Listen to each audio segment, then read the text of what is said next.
That's a tough one, right? That people No, choose to be a different gender than what they were born. the choice thing, once they started to put transgender on the news and they started to use it as a wedge issue politically and socially, that was the myth that went out. Oh, yeah, they choose to be women. They choose to be men. This is just a choice. No, it's not. Do you think there are maybe some people who are doing this to get attention? It takes a lot of courage for a child or a teenager to actually come out and say, this is how I feel.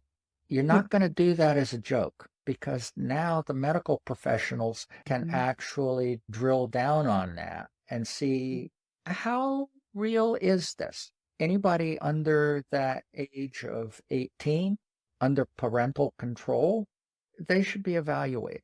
That will definitely weed out anybody who's pretending or doing it for attention or anything. What do you really know about people who are born transgender? Have you ever met someone who's transgender? Well, if you're like me, you're curious but hesitant to ask questions. Well, welcome to Demystifying the Transgender Journey. In our conversations with people who were born transgender, their families, friends, and the professionals who support them, we ask probing questions and discover insightful and educational answers. You can also find more information on our website, thetransgenderjourney.com. Now let's get right into today's episode. Welcome to another episode of Demystifying the Transgender Journey. I'm your host, Lynn Murphy, founder of Women Who Push the Limits and author of the best-selling 50 Life Lessons from Inspiring Women. Today, we have another interview with the amazing and inspiring Wendy Cole, a transition mentor who has pushed the limits in so many ways. Look for our previous episodes to find out more about Wendy's life as a woman who transitioned at 67 years old, even though she knew she was a girl when she was 3 years old. Today, we're going to discuss myths and misunderstandings around the transgender journey. Wendy and I have been talking about so many things, and we know how important it is to get this information out so that you, people who are watching and listening, can get to know the truth about the transgender journey.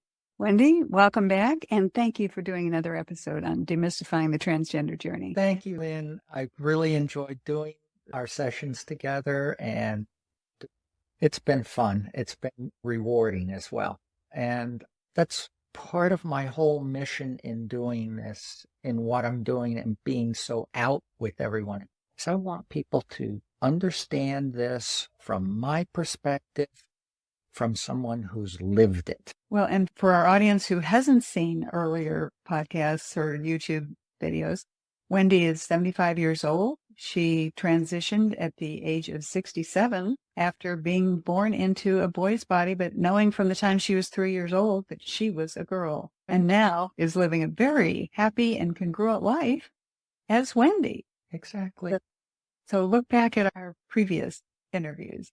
And today, what we're going to talk about is myths of the transgender community. Wendy, am I saying that right? Yeah, that's good. That works. Feel free to correct me because Okay. you're my teacher on this one. You're helping me understand this. So let's talk about some myths. Do you want to start or you want me to pick one? Pick one. Okay. So first myth that we came up with is that you were told that it would just go away. Right? And that's a myth.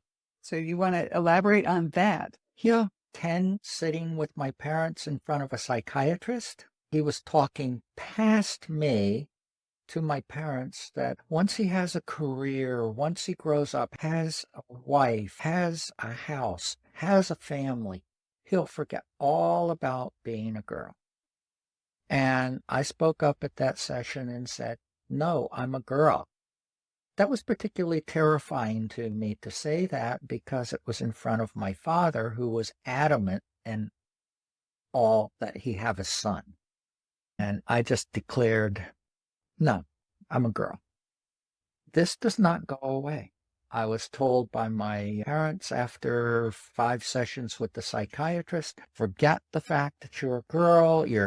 That's not going to happen. You get that out of your mind. You're a boy, and that's how you're going to be. Period. And if you don't stop behaving this way and insisting you're a girl, you're going to be committed and fixed because that was a psychiatric center. It does not go away. And I have talked to people coast to coast, blue state, red state, doesn't matter, we're there. And it doesn't go away. Even though you repressed it for all those years. Yeah. It didn't go away. No. From the moment I would wake up in the morning, I would know something was off. It just didn't feel right. I'd see myself in the mirror. It was all wrong. A lot of guys pay attention to how they dress and how they look, and especially when they're professionals and they're going to work. I could care less. It wasn't right for me, and that was all there was to it. Living as a guy, the only thing that kept me from looking like some discombobulated ragamuffin, because that's how much I hated the clothes. My wife at the time did her best to try and make me look halfway decent. Otherwise, I could care. It really... Look at you now. You're so beautifully dressed. Every time I see you, you're beautifully dressed, beautifully made up. It's because I cared about it. Yeah. That's the big difference. Because this is who you are. Yeah. One of the first things I did, I knew I didn't know anything about makeup to speak of. I had no clue what to do. And that's true of most people like myself when they're starting. I actually went to a salon and paid a cosmetologist for 3 sessions. Okay. To learn how to do makeup, what colors worked for me, what it was all about. And she was excellent. She really helped me. You know, what guys don't realize is that women do like to look their best as much as possible. It's about feeling good. After being socialized as a man for so many years, I had a lot to learn about being a woman. It's all the socialization that I went through that I resisted but had no choice.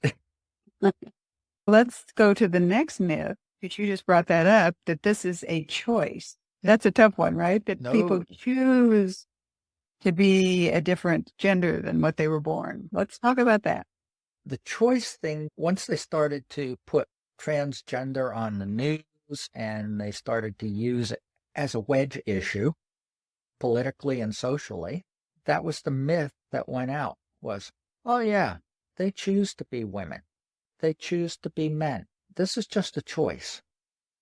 And no, it's not. Actually something that is internal, that we know, and that we hide. Because we know from very early ages that boys are supposed to do boy stuff and girls are supposed to do girl stuff. Mm-hmm. And never the twain shall meet. And that's just not the way it works. How you're born and how you identify starts at a fairly early age, and it just gathers momentum and strength as you go through life. So no, it's not a choice. People say that now so many people are claiming different gender identities and that they're doing it just to get attention, like teenage girls or young girls or something, that they're doing this just to get attention. One of the reasons why we have the WPATH standards and that organization that sets the standards for transgender health care and sets the medical care for it, part of it is that doctor that said to my parents, all boys have times in their lives when they experiment or they try something out or whatever. So this is just a little transvestism. It will go away in time. Just going to pass. No, it doesn't. And no, this is not a choice whatsoever. And it doesn't go away. Do you think there are maybe some people who are doing this to get attention? Or my question is, why would anybody put themselves out like that just to get attention? What have you seen? It takes a lot of courage and a lot for a child or a teenager or even somebody in their early 20s or somebody who's 67 to actually come out and say, this is how I feel. You're not going to do that as a joke.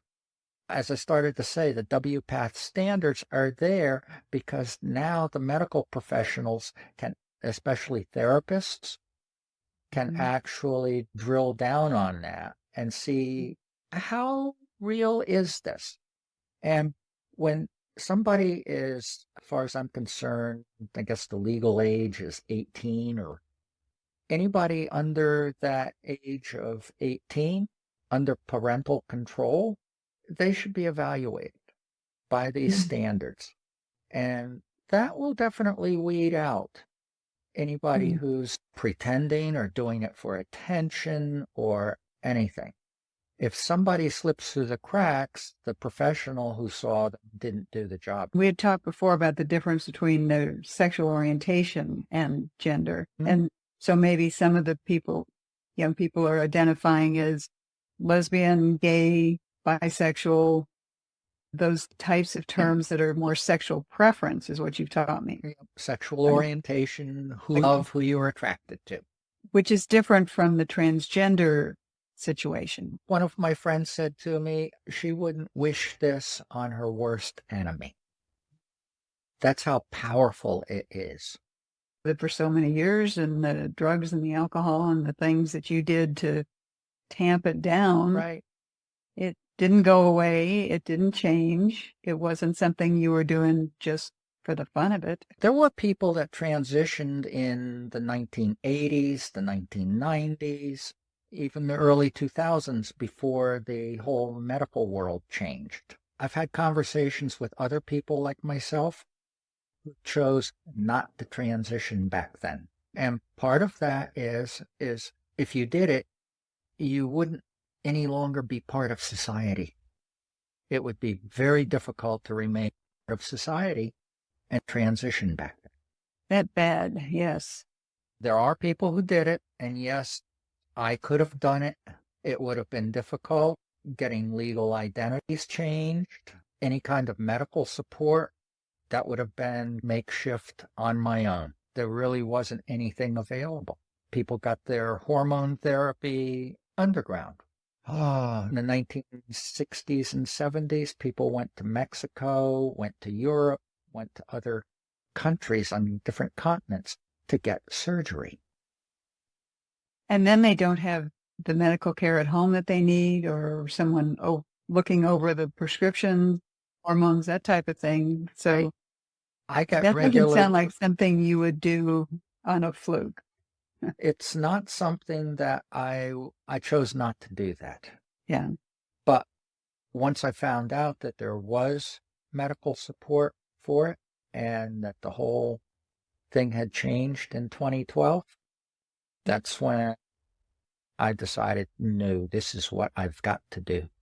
I am not going to die a man that I never was. And look at what a wonderful job you've done. And it's great to see how happy you are. Yeah. It's not just a choice. No, it's not. One of the other myths is that gender is either male or female. Gender, I see that as more of a continuum, a spectrum. Male being on one extreme, female being on the other extreme, and we all fit somewhere on that continuum, straddling the middle line. There are some aspects of personality, behaviors, mannerisms, and traits that we all share overlapping, or they are more feminine or more masculine. And one of the things that I had to do was deconstruct all that male socialization and study mannerisms, behaviors, all those little tacky details in order to move forward and just blend into society. Those mannerisms are not unique, though, to male and female. You don't have a dividing line on mannerisms. There is a dividing line, but there are overlaps.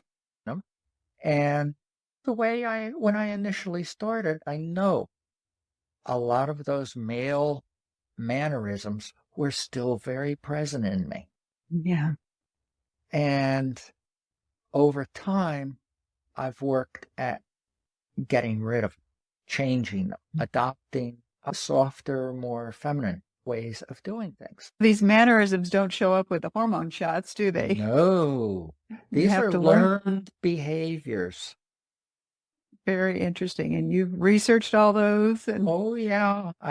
When I'm working with my clients who are going through this, I have all the things that have to be covered that they have to learn about in order to blend in to everyday life.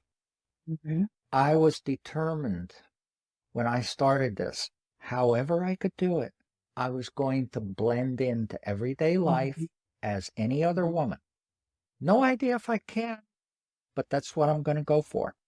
I did what I had to do in order to figure everything out. So And how hard or easy was it to blend in? once I took care of everything that was going on between my ears, the doubts, the fears, the anxieties, and I used a lot of law of attraction, mindfulness, all of that in order to get rid of those feelings and Yeah. block those thoughts and block those emotions. Once I did that and started to actually just focus on being me. For the first 6 months of therapy, I went to therapy every week as Wendy.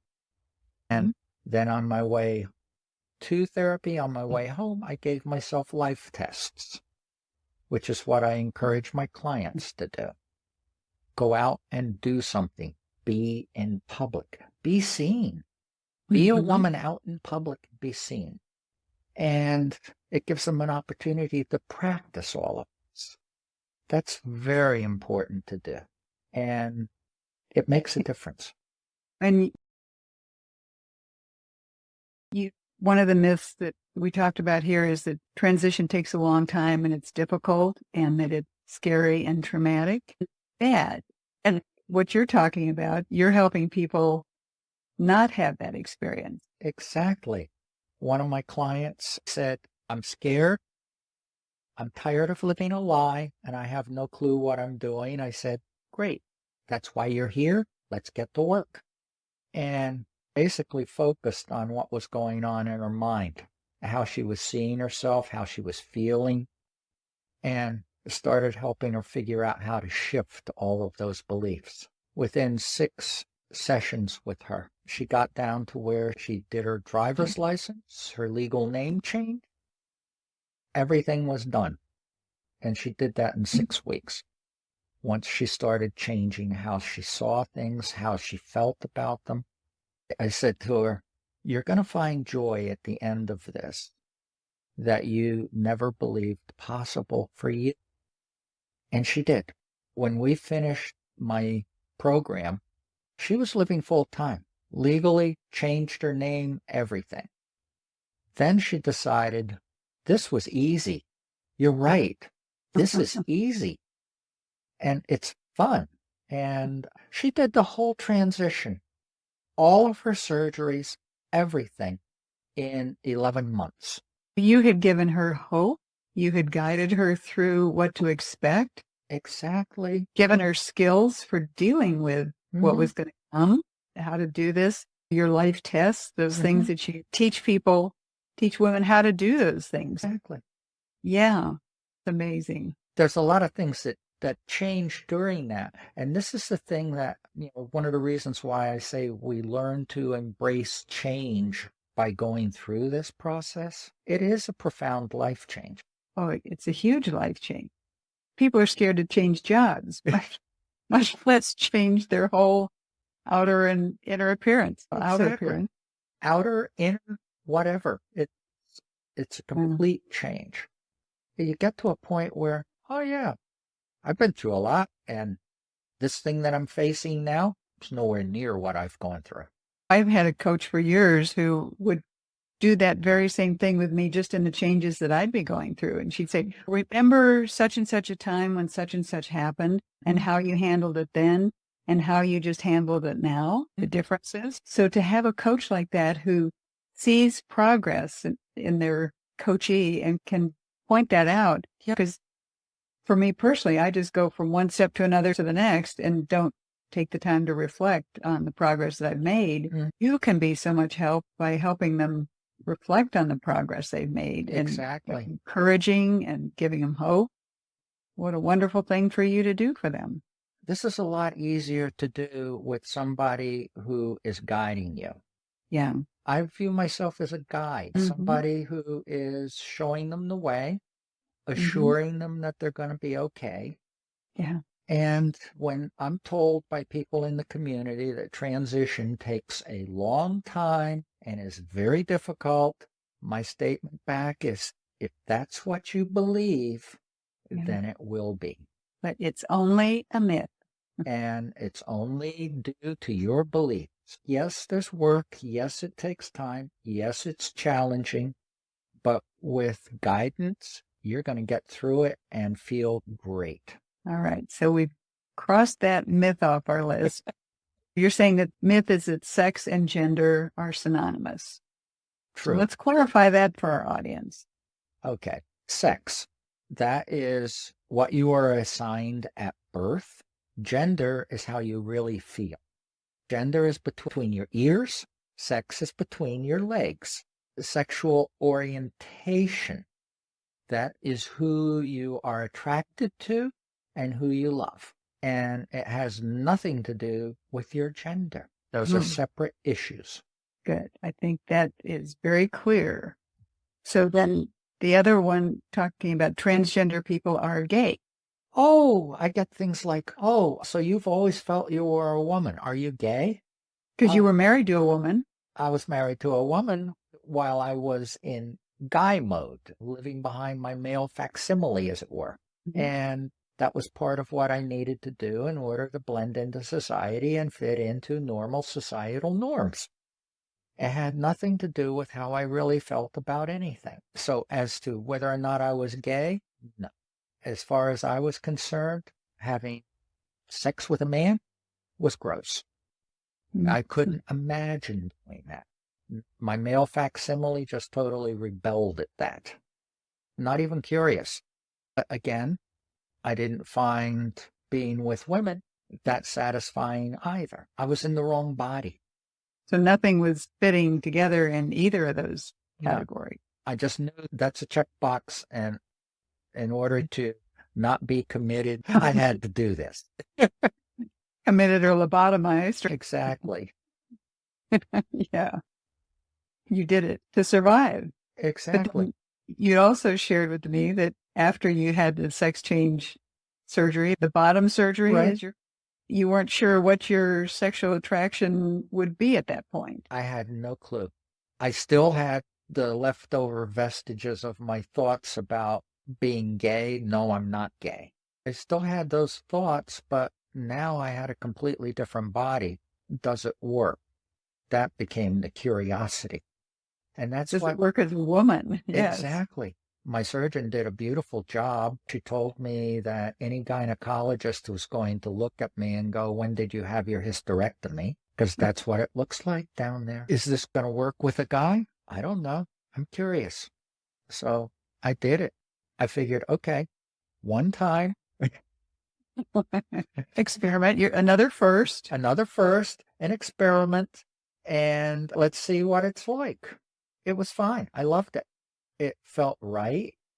Orgasm was just like totally amazing, far different and far better than anything I'd ever had before. And everything was good, which really blew me away. Now you were in alignment. You were, Exactly. your gender and your sex were Totally aligned. meant to be. And Yeah. that's exactly what it is. What's down between the legs is now in alignment totally with what's in my mind. Yeah. And everything works just fine. All right. So let's talk about transgender is a mental disorder. Yeah. That you're just nuts. That's the way it was from the time that I was born in the last century, all the way through up until 2012 when the medical community changed their diagnostic. Now it's a medical condition that we're born with. It's something that went awry in the second trimester of birth. It's not the fault of anyone. It's just something that happens and happens more frequently than we realize.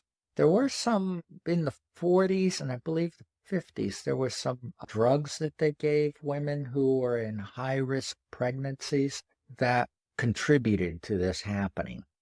That hasn't been proven. I know for fact that my mother was given one of these drugs. I'm not sure what the drug was. She told me that she was a high-risk pregnancy. She was told that she could never have children.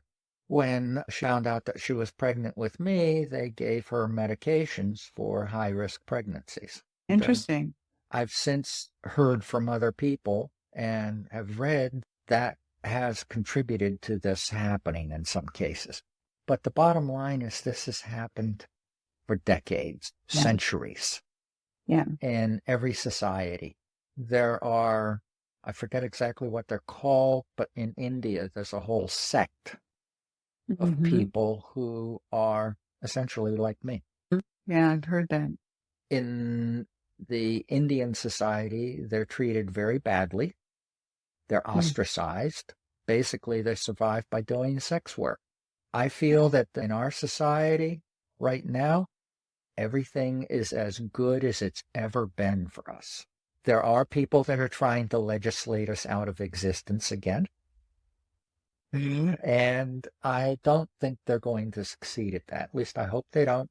And for what purpose? You're trying to legislate lack of medical care for transgender, lack of acknowledgement, any of that. right. And what's the point?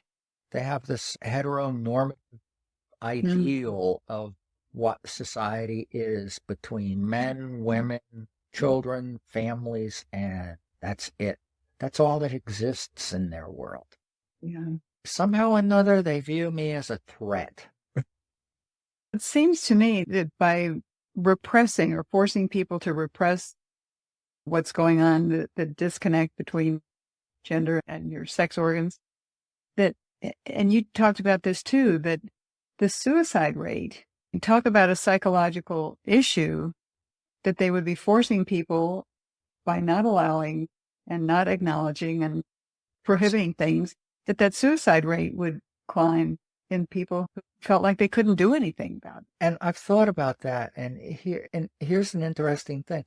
When I was seriously considering killing myself in 2014, if I had done that, it wouldn't have been checked off as a suicide because of being transgender. No. It just would have been a suicide, period. Would have been a psychological problem. Exactly. With no definition further of what was causing it. I'm convinced that goes on more often than not. I would think that part of that in certain cultures, certain societal norms, that they wouldn't want people to know that their child or their family member had committed suicide because of that. Even just hiding the idea that they committed suicide, but right. Not wanting that to be out there. Exactly. People to talk and people to look at them actually or ask questions. And that seems more dangerous than giving appropriate medical treatment. Absolutely. It all breaks down to the need for mental health, counseling, and medical support. And recognizing it and letting people, allowing people or enabling people to become who they really are. Yeah. And express themselves freely in whatever form that takes. The damage seems to be is forcing people to be in this one particular box and everybody being in that one box. Doesn't work that way. No, I can really speak to how damaging that is to one's life as a whole. My college years were filled with turmoil from this. I was just totally overwhelmed by what's going to happen to me. How am I going to deal with this? When can I deal with this? That was when, in 1970, I tried, and it didn't work. I found out the hard way that the medical community was totally against me. And before that period, I'd been living briefly in Boston and figured, I'll go see a psychiatrist here. I'm sitting in this psychiatrist's office talking with him telling him how I've always felt that I was a woman, I was female, etc. He didn't utter a word, sat and stared at me. I have no idea what he was thinking. He never said a word. And after I had finished talking for about 15, 20 minutes, and I looked at him and just sat and looked, and he just sat and looked at me, I got up, I walked out, I left. He never said anything? Nothing. That was typical of how I was treated by the medical society. Oh, my goodness. He was an MD psychiatrist. At least you got out of there before he prescribed medication for you. He wasn't going to have anything to do with me, and his way of dealing with me was to just be silent and hope I go away, which I did. You said there were times you were drinking, drugs, medication, those types of things, different sources. Yep. The strength to not become addicted to that, the strength to get through all that and to let go of that. It's amazing. That's what I've always said, is I am grateful to my male facsimile for not making me a drug addict. The heaviest he got me into was cannabis, pot. I didn't do anything heavier than that. My drinking was not that heavy, mainly beers and anything to get by. It was nothing for me to sit down and drink a six-pack. Something to numb out. Exactly. Just tamp it down. Amp it down. And then in the 90s, that's when I discovered psychiatrists. You made up all the symptoms, they prescribed the meds. Yeah. So whatever it took. And at that point, my wife said to me, you need something for the anxiety and depression. And when you go to the psychiatrist, though, don't tell him what's going on, really. And I said, don't worry about it. I won't tell him a word, because that hasn't ever been successful. Never worked before. Never worked before. No reason to expect it to work now. And that one psychiatrist who just called you a freak, it's just barbaric. Lack of medical support is fairly common across our society. So let's talk about LGBT and LGBT and transgender communities are homogeneous. Oh, wow. Sure. Throw everybody in the same pot, right? Yep. You're all LGBT, so you're all the same. No. And they don't even understand each other sometimes. Or know that much about each other. Talk about that, yeah. Within the T's, there's a whole spectrum of gender presentations, lifestyles, and sexual orientations thrown on top of all of that. Depending on who you are and how you fall into this community, you're in your group. You don't have that much in common other than that you have gender identity issues. And that's across the whole spectrum. And there are different lifestyles, very different lifestyles. How did your gay friends relate to you? That must have been interesting. Oh, that was actually a lot of fun. First of all, I had to explain the transgender world to them. I mean, they didn't comprehend that. Being part of the G's or the L's did not mean that they understood the T's at all. They just knew they were out there. By the time I finished talking about this with them, they got the idea that I was never really a guy. I was forced to be a guy by my parents and by society as a whole. That was it. Because they'd always identified as a man. It was just who they were attracted to. It was that thing you were talking before about the difference gender and sex. Exactly. And gender, sex, and then sexual orientation. Correct. So they didn't understand living in a boy's body or a man's body and then feeling like a woman. Exactly. And why would you ever want to? And you were going to do surgery? And then what did they think of that? Oh, God. How can you do that? As they grabbed their crotch. Their most precious possession. That's right. No, I'm getting my birth defect corrected. That's all there is to it. It's that simple. It doesn't have to be complicated. It's societal norms and things that people believe that complicate it for it. That's why I feel it's so important to put all this out there. I don't expect people to understand. And that's one of the first things I would say with my gay friends or whatever. I don't expect you to understand because you've never questioned your gender. That's not a usual thing to do. But I want you to hear what I've experienced, and that way you can at least get a different perspective on it. I've had one of my closest gay friends told me after he'd known me for 5 years that people like me used to skeeve him out.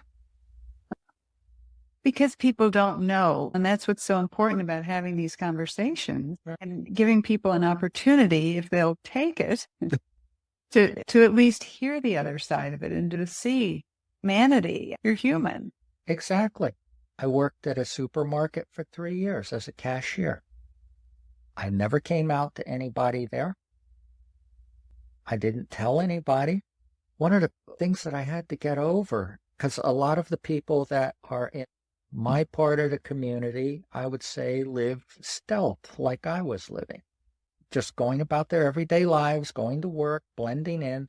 Only people that were very close in their world knew about their past, and otherwise, no. You're just another woman out doing her thing. We don't talk about our past. Doesn't matter gender, sexual orientation, any of that. Who tells everybody everything about their past, and especially about their sexuality? Exactly. You know, what? Why should you have to tell that? Why should Right. that be important to anybody else? But the thing that happens with someone like myself is you start looking around and you start wondering, does anybody know? Oh, yeah. Can anybody tell? That's even a couple of years in to doing That this. long, really? Oh, yeah. Oh, okay. It's still perfectly normal, even at 1 or 2 years in, wondering, am I giving myself away in any way, shape, or form? So when does that change, or how does that change? For me, it changed when I was doing that cashier job. I'm going to work. I'm busy all throughout the day. And I'm going, I wonder if anybody knows. After about 2 months of wondering, I finally came to the realization, I don't care. It doesn't make a difference. If they do or they don't, everybody's treating me nicely. I'm Wendy. I'm bagging their groceries. I'm checking their stuff out. I've learned to do small talk with people doing that job, how to start up a conversation and have it go for a couple of minutes until they leave. Whether they know or not, irrelevant. I could care less. And the bottom line is, for the most part, they did. And you were a woman's body.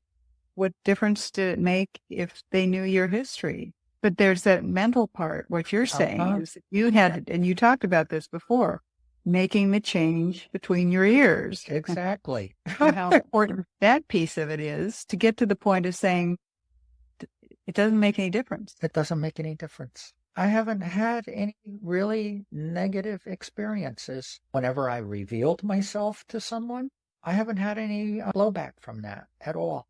Nobody's come back at me negatively or otherwise. In fact, just the opposite. Yeah. Yeah. I can see that would be the case. You're so clear about it. You're not judging anybody else for how they feel about your situation. It's your situation. You're Right. at peace with it. You told me how happy you were once you were living full time. And so one of the things that I do encourage and teach my clients to do is be very clear and have a short statement about your life. When you are coming out to somebody, keep it short, keep it simple, keep it to the point. Just put it out there, then acknowledge that you're open to questions. And invariably that works well. And that's what you've done with me. And I heard you on other podcasts doing that same thing. You're open to questions. And even when we started these conversations, I said, okay, if this is a stupid question or if you don't want to answer it, you tell me. No And such thing as stupid questions. You said, ask me anything, an open book. And that just opens up to people who are open to having that conversation. Exactly. Without trying to justify anything or defend anything. And that's the way you come across is, this is me. Ask anything. I'm fine. Yep. That's great advice for your clients too. It's generally worked out well for them.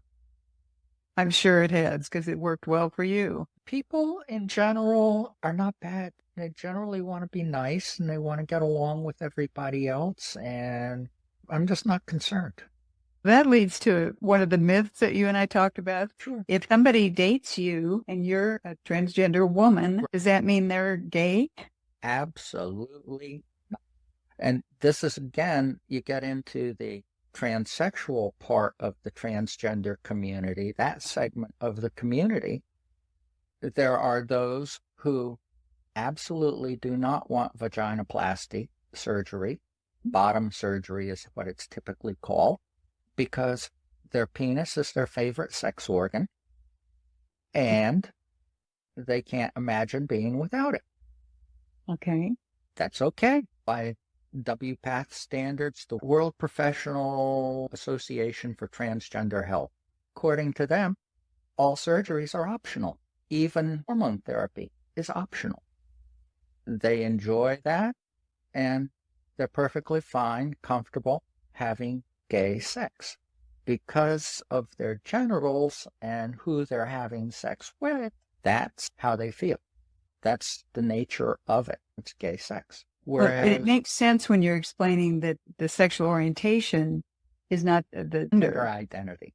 And that this can layer over that in any combination. That makes a lot of sense. Thanks. And within heterosexual society as a whole, two people dressed as women, each with male parts, having sex with each other is totally off the walls. But that's what goes on. And why not? Whose business is it? Exactly. Who they're sleeping with. Exactly. That's the thing that's always bothered me about people who are critical of alternative sexual relationships. I don't know if that's really a good word to use or not, but typical heterosexual. Diverse. Diverse. That's a good one. Who cares? Exactly. I've had vaginoplasty surgery, bottom surgery, if you will. I had no idea. In fact, I asked Steph, my therapist, before I had surgery, I have no clue what my sexual orientation really is. As a T now, my whole sexual orientation was wide open. What is it that changes about the mental part of it once the physical part changes? I did a lot of introspection on that. Before surgery, and I didn't really realize this, but every morning when I got dressed, every evening when I got undressed, it was a sign that I still wasn't complete. It didn't feel right. That again gets into the whole, how does it feel? I didn't realize how strong that feeling was until after surgery. It's one of those things like almost subconsciously repressed. Imposter syndrome is what I call it.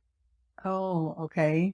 I'm walking down the street. I know what's down between my legs, but nobody else does. But that still bothered me. It's one of those things I had to change. As I told my gay friends and announced at the bar, I'm getting my birth defect corrected. The second follow-up visit with Dr. Bluebon, I'm walking down 30th Street, and I see my reflection in the glass, and I'm going, you really did it. It's all done. Yeah, you're real now.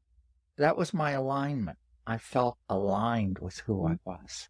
Yeah. And Okay, who that I makes am. a lot of sense. I'm no longer an imposter. I'm no longer hiding. Dr. Bluebon told me, okay, you're ready for sex. Okay, got anyone in mind?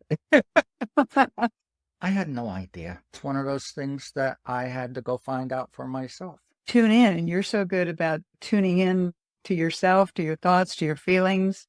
Like you're saying, what feels good? And by tuning into that, sounds like it was apparent then once you did that. Once you had the physical changes, you felt congruent, who you were, Very authentic. good. Perfect word. Yeah. Then the rest of it could come out. You didn't have to bury it anymore. No hiding. Yeah. I did start dating. I met someone. I did have the experience. It was amazing, wonderful, loved it. Okay. And everything worked as the doctor said it would. Sex as a woman is far better than I ever experienced. That's fantastic. I dated for 2 years before the pandemic, never revealed my past, and they had no clue. And these weren't gay guys who were dating you. Dating a transsexual woman like myself doesn't make you gay. Dating a woman. And you've talked about that too, that you don't identify, you don't like a trans woman, that I I'm a refuse trans to woman. put trans in front of woman and apply it to myself. You're a woman. In one of my podcasts, the gentleman who was interviewing me goes, "That's an unnecessary qualifier." And that's exactly how I feel. It's not a necessary thing to qualify. So no, guys, don't worry. You're not gay if you date. You're not gay.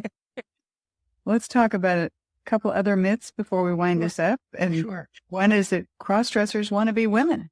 I went to an event where there was about 2,000 people in that event, and I would say about 95% of them, if you ask them in their daily lives if they want to be women, the answer would be no. What is it that they like about cross-dressing? What attracts them to that? It's the clothing, the feeling of the clothing, and how they feel when they're dressed. It's a relief. There is this part of their emotional makeup where they feel the need to express femininity personally. They love the makeup. That makes them feel good at that moment in time, and in that moment in space and time. That's what my wife was actually hoping I was. Oh, I gave it up in the late 1970s, early 80s, probably around 80, 81 at the most, I think was the last time. Threw everything away and never cross-dressed again. It hurt too much to take it off. Okay, so you weren't just having a little episode of wanting to feel feminine. It was who you were, and then to take it off. Yeah. The kids would go to bed. When they were young, they would go to bed early. My wife would go to bed, and I'd go to my own room where I would dress as a woman. I did everything. I even did my nails and everything. I'd spend the evening and into the wee hours of the morning, and then I had to take everything off. I'd go to bed, and that would be it. It was just torture. And that's the difference between transgender and cross-dressing. You were cross-dressing, but it was for a different reason. It accomplished a completely different purpose than the emotional and the psychological makeup of someone who's just cross-dressing. In all fairness to all my cross-dresser friends out there, there are those of you who will at one point or another decide, I'm done making the excuses of career, job, family, friends, and I'm going to give up all those excuses and go forward with this. There are those who will do that, yes. There are a lot of us in the transsexual part of the community that start out in the cross-dressing part of the community and then migrate over. That's a norm. It's a fairly low percentage, but that percentage is actually increasing now because of the medical support.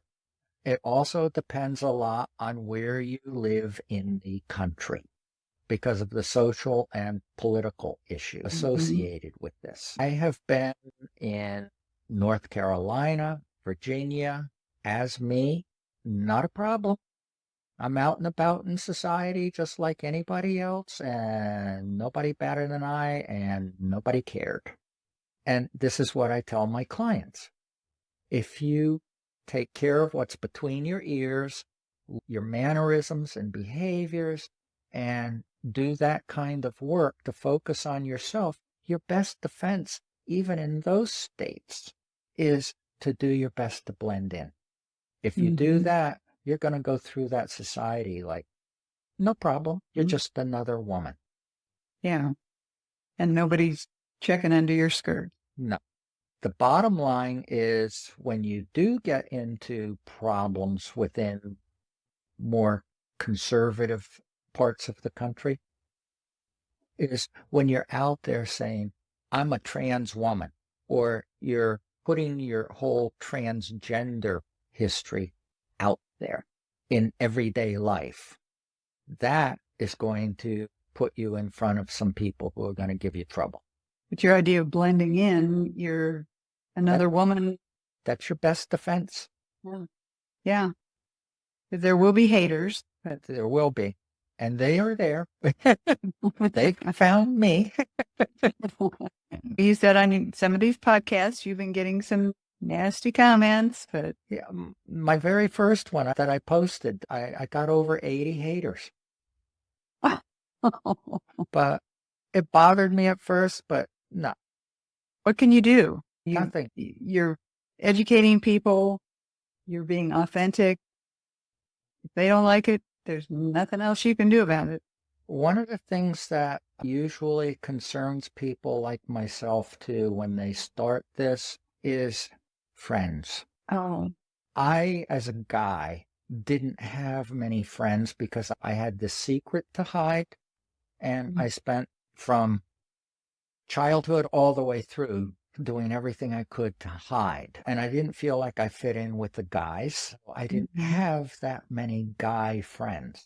But I have had clients that do have guy friends. Lots of them. I'm very upfront. Your guy friends are going to go away. They're going to vanish. You're going to skeeve them out. Exactly. And my friend who said that to me, he said he refused to meet me. And one of the other guys said, you got to talk to her. She's different. She'll answer your questions. She'll talk to you. And I blew his mind. Because you educated somebody. Yeah. So now he gets it. Totally. And now he's a friend. And became one of my best supporters. But people are going to lose people when they... I say to quite a few people that I work with, your male friends are heterosexual males. Most of them are probably married to women. In our society, men don't generally have women as friends, especially if they're married. Well, and then freak out the women. Freak out their wives. Exactly. Yeah. So their habitual behavior as men is to not have women or females as friends, just other men. So now you have become one of the women. Expect them to all go away, because they will. Some will go away quickly, some will go away verbally and leave, and some will just disappear over time, depending on the situation and how they feel as people. Always tell them you're going to meet new people. And probably the people that are going to be most likely to be your new friends, your new family, are other women, gay men. Gay men have been very accepting of me. And even before they really understood or I had a conversation, they were just, okay, no problem. And I could sit there and have a conversation with them. It was no biggie. And that's what encouraged me when I started going to the gay bar to talk with these guys. Yeah, they're open to conversation. That's good. What about lesbian women? For the most part, I've been fine with them. They've been fine with me. I have had some say, you're not really a woman. You never had a period. You don't have a uterus. So, okay, that's all part of the sexual differentiation that was supposed to happen back in the second trimester of birth. Didn't happen for me. I otherwise had my birth defect corrected, so I do have something that you have. Yes. Surgically created, granted, but it's there. And that's how I always identify and how I always feel. There are lesbian women that will not accept me because of that. And that's okay. I'm fine with that. Yeah. That's their viewpoint. That's their perspective. It's obvious I wasn't going to change it. Let it go. Yeah. Yeah. They don't have to be in my life, and I don't have to be in theirs. No. And that's okay. No matter what someone's gender or sexual orientation is, that's true across the board. We pick certain people and you connect with certain people, but let them go. Exactly.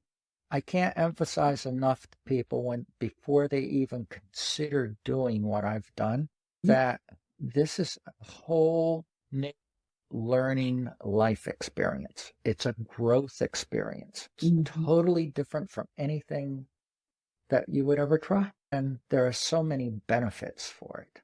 Big benefit is the joy in your life that you're getting to share this with so many people. For which I'm grateful. Oh, and we've talked about so many myths today. Is there anything else that you want to address before we end this segment of our conversation? It's definitely a journey and a learning experience. And it has, in so many ways, just turned my life totally into a different direction and a different way of looking at things and feeling about things. I'm doing things now that my male facsimile never would have dreamed of. I'm having fun. All those firsts, all those fun things that now you are who you have always been. That whole word transition, I really feel it should be less about transitioning and more about correcting a condition you're born with so you can be who you've always been. Yes. That's the way I encourage my clients to look at it. And again, to the mindset, how important it is for the mindset. I've found that a lot of the mindset work that I do with transgender people applies very much to a lot of women I've met. They were socialized as female. They go to college, they get careers, they start their professions. I met a lawyer who still had hang-ups about being visible. Okay.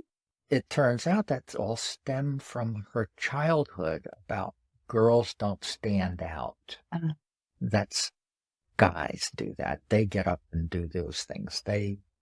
So here she is still struggling with visibility for that reason. Male-dominated profession, or what used to be. And herself as a little woman still, maybe. Here I am putting myself out online in videos on YouTube for the first time during this program that I was in with a group of women.